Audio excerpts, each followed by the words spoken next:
ചെന്നൈയിൽ നിന്ന് ഒരു പ്രേക്ഷകൻ ചേരുന്നുണ്ട്, പ്രേമൻ. ശ്രീ പ്രേമൻ, താങ്കൾക്ക് എന്താണ് ഈ ഒരു വിഴിഞ്ഞ ഓഹരി കൈമാറ്റവുമായി ബന്ധപ്പെട്ട് ഉയർന്നു വന്ന വിവാദങ്ങളെക്കുറിച്ചും അതോടൊപ്പം സിപിഎമ്മിനുള്ളിൽ തന്നെ ഉയരുന്ന ഈ ഒരു എതിർസ്വരങ്ങളെക്കുറിച്ചും പറയാനുള്ളത്? സിപിഎമ്മിൽ ആകെ പ്രശ്നങ്ങളല്ലേ, എല്ലാ തലങ്ങളിൽ നിന്നും പിന്നെ അവസരങ്ങൾ ഇങ്ങനെ വന്നുകൊണ്ടിരിക്കല്ലേ. ഈ നല്ലൊരു ഭരണം കാഴ്ചവെക്കാണ് നമ്മൾ വി ഡി സതീശൻ. ആ ഭരണത്തിനെ കുറ്റപ്പെടുത്തുക എന്നുള്ളൊരു ഉദ്ദേശം മാത്രമേ ഇവർക്കുള്ളൂ. കാരണം ഇ പി ജയരാജനായാലും എല്ലാവർക്കും കുറ്റപ്പെടുത്തുക എന്നുള്ളത് മാത്രമേ ഉള്ളൂ. നല്ല ഭരണം കാഴ്ചവെക്കുക. ഇപ്പൊ ഒരു മെഡിക്കൽ കോളേജിൽ ഇപ്പം പിന്നെ ആരെങ്കിലും ചികിത്സയായിട്ട് പോയി കഴിഞ്ഞാൽ കാലിന് വേദനയും കൊണ്ട് പോയി കഴിഞ്ഞാൽ കാല് മുറിച്ച് കയ്യിൽ കൊടുക്കുന്നത്, കിഡ്നി സ്റ്റോണിന്റെ ചികിത്സയ്ക്ക് പോയി കഴിഞ്ഞാൽ ഇടത്ത് ഭാഗത്തുള്ളതിനും വലത്ത് ഭാഗത്ത് പിന്നെ ഓപ്പറേഷൻ ചെയ്യുന്നത്, അങ്ങനെ എല്ലാ മേഖലയും തകർന്ന് കിടക്കല്ലേ. എന്തിനായി ഇങ്ങനെ ന്യായീകരിക്കുന്നത്? ഈ വി ഡി സതീശൻ ഭരണം വന്നതിന് ശേഷം PMCയിൽ ഒപ്പുവെക്കാൻ പോകുന്നു, ഇവര് കടലിൽ തൂക്കി എറിയെന്ന് പറഞ്ഞത് ഇപ്പൊ അതിൽ ഒപ്പുവെക്കാൻ വേണ്ടി പോവുകയാണ്. അങ്ങനെ എല്ലാ മേഖലയിലും കണ്ടിട്ടില്ല. ഇപ്പൊ 10 പേര് 7 പേര് പിന്നെ വയനാട്ടിലെ പിന്നെ മണ്ണടിച്ചാൽ 7 പേര് മരണപ്പെട്ടു.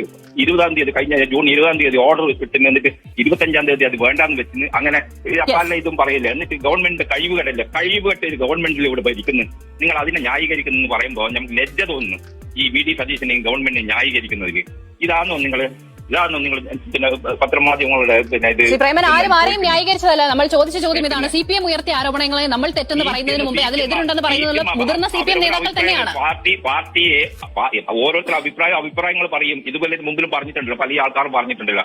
എന്നുള്ളത് കൊണ്ട് പാർട്ടി അങ്ങനെ ആകെ പൊട്ടി തകർന്നു പോയി നിങ്ങൾ വിചാരിക്കണ്ട. പാർട്ടി തീർച്ചയായും പ്രസ്ഥാനം തിരിച്ചു വരും എന്നുള്ള കാര്യത്തിൽ ഒരു സംശയം നിങ്ങൾക്ക് വേണ്ട.